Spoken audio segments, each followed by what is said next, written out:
Alright guys, welcome to the most important section, the color grading section. It's the section where I spend most of my time. It's the section where you go from a basic GoPro look into a cinematic movie look. I really am excited to show you my workflow and with my technique how I get the look I have in my videos. Also, what I have in DaVinci Resolve is now the new LUT pack by the videographer Just Kai. He spent months on his LUTs and he literally only released 8 LUTs, but that's not more than you need.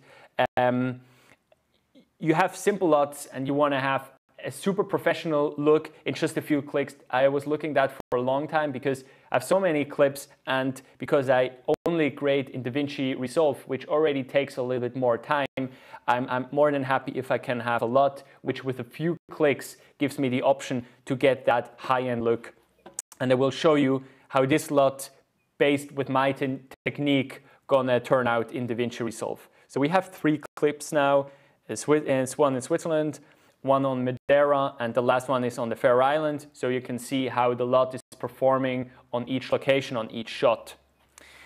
All right, so here, just to quickly show you, that's one of the first shots, cruising down the hill towards the dam. And then on the dam, I have my friends Boris cruising with this motorbike, owing the dam.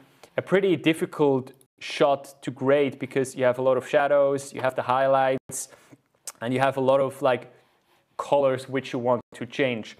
So how do I do that? First, I just basically add a lot of serial notes. That's what I usually do. And the way I treat it is, the first one is always exposure for me. The second one is always things like saturation. Then I have the third one is like skin tones, and that's where I usually create a parallel note because I maybe have a jacket I want to grade, and then but also like some skin tones. So when I do very subject or object specific color correction. The next one I use is then the actual LUT, and then I have a denoising, and the last one I use, that's basically a simple note structure I use, is for the sharpening. So what I usually do, that I not forget it, I go here. If you have the Pro version, you can go to this section with the motion effects. So you have like the spatial noise reduction. I go here, usually exactly here, temporal noise reduction. I go to 2 and put here something around 5 to 10. So 10 for a more noisy picture and 6 for a less noisy picture. I can almost go 7 here, as I've already seen some noise and some artifacts like in the picture. So that's the first thing what I do on the noise reduction. You still can use then like something like Neat Video or Magic Bullet denoiser or other tool in Premiere to get more rid of some noise. Then for sharpening, since we already lost a lot of sharpening and because we're also going to lose some sharpening when we add some motion blur with Real Steady, not with Real Steady, with Real Smart Motion Blur, a third-party plugin where you can add also additional motion blur. And because we're also going to lose some quality there, I'm happy to add a little bit more sharpening here.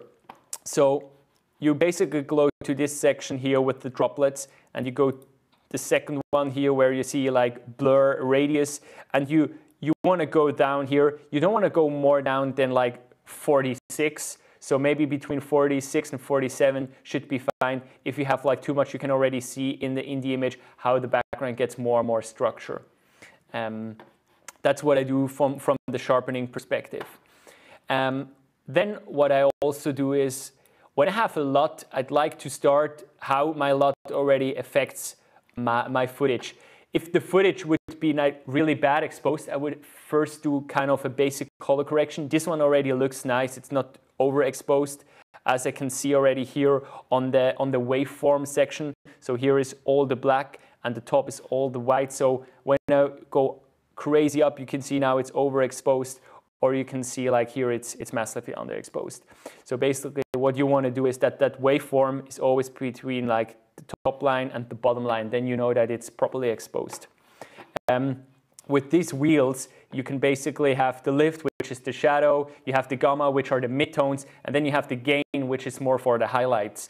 If you go 3 to the right, you have also shadows, midtone, and highlights, but this is like only affect like a small range, so you only affect like the darker part of the shadows. So I only use these like wheels when I have to do very specific small adjustments, but in general I just stay with these basic wheels. So now I'm gonna add a lot. He has like different LUTs. You can already see like they have very like unique looks, more greenish, more bluish, but already as I've seen, like this one looks already like pretty dope.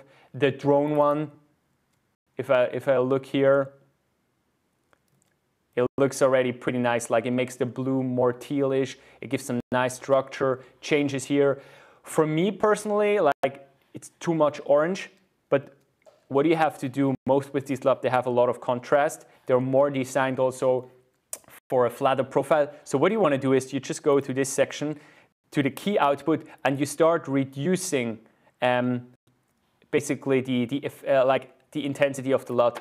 I suggest you go all the way down and then you slowly increasing up until you have like a nice contrast, which is here like somewhere around like 0.6. So we put that to 0.6, which seems to look nice. I check again, yeah, looks good. On the waveform, it's still in the nice level. So the next thing I want to do is, I don't personally like here, it's that color of the green. This has nothing to do with this LUT. This is only because it's fall, you're going to have this brown greenish color, and they're really hard to grade. So what I do is I go back to exposure, or even like the second one, since I use this one for making also saturation and color adjustment. I go to the hue versus hue, and if you click on that, you can already see, oh, okay, that's the section where I want to change my color.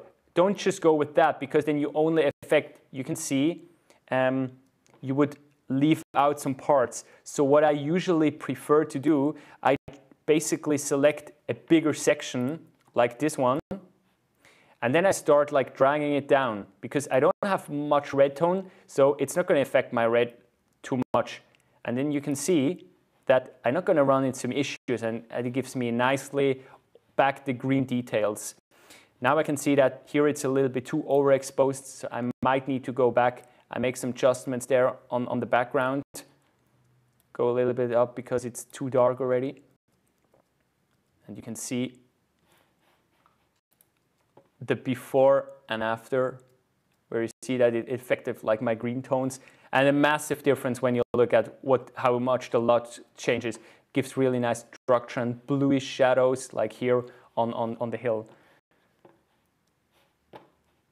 Here we don't have like much details like jackets or skin tones we need to edit, so that's why I don't need this part here. What I usually like to do is go one more, and here, since we graded the orange part, you're not going to want to grade the green. It's more like you want to desaturate that part, so you want to desaturate a little bit from the green.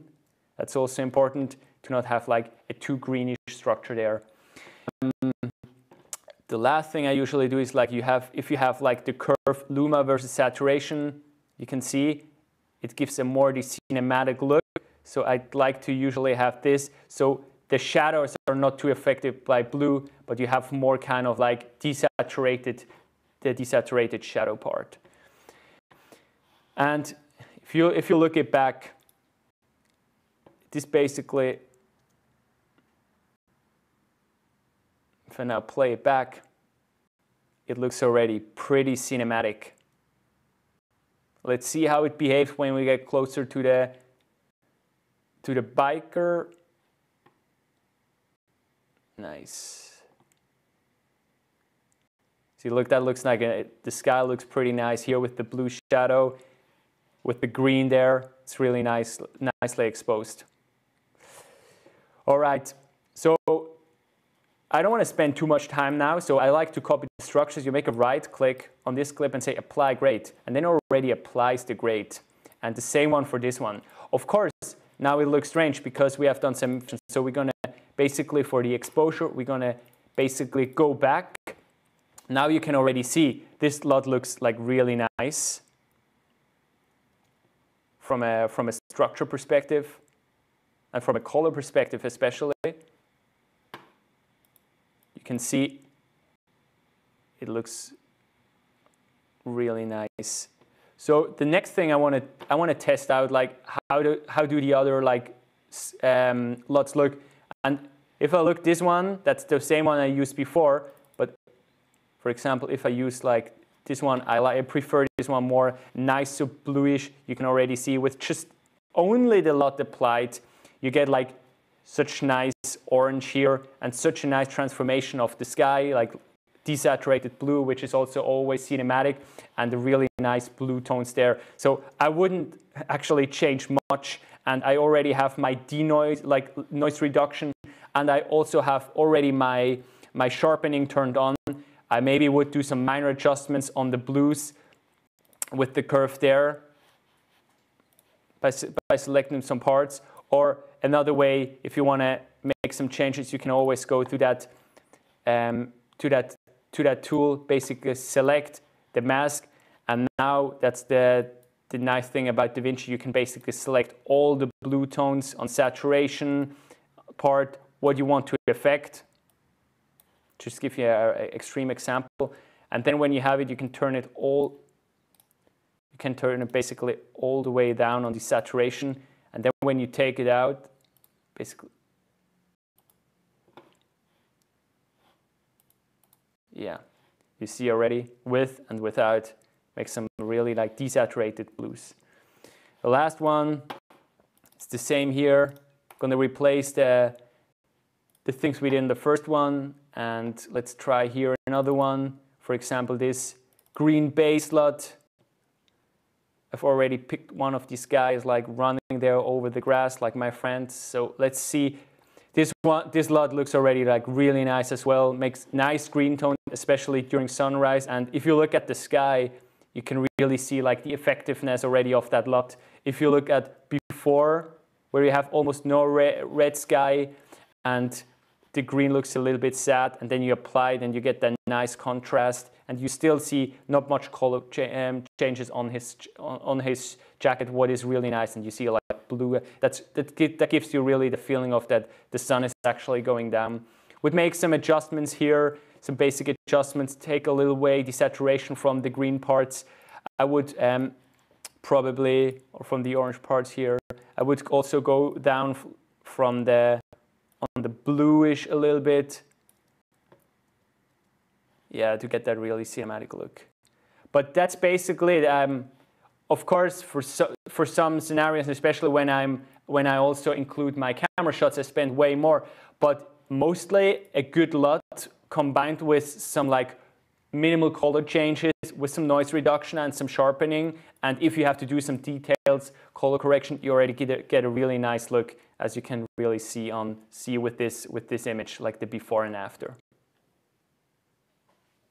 What I do at the end is then I take the entire project, I export it as ProRes 422 HQ, or on the Windows laptop like the HR, also in the HQ format, and then I bring it into Premiere to edit further if I use After Effects and some other like features. If I have a simple movie about emotions where I don't need the fancy cut, I just stay within DaVinci Resolve as it renders out so quick.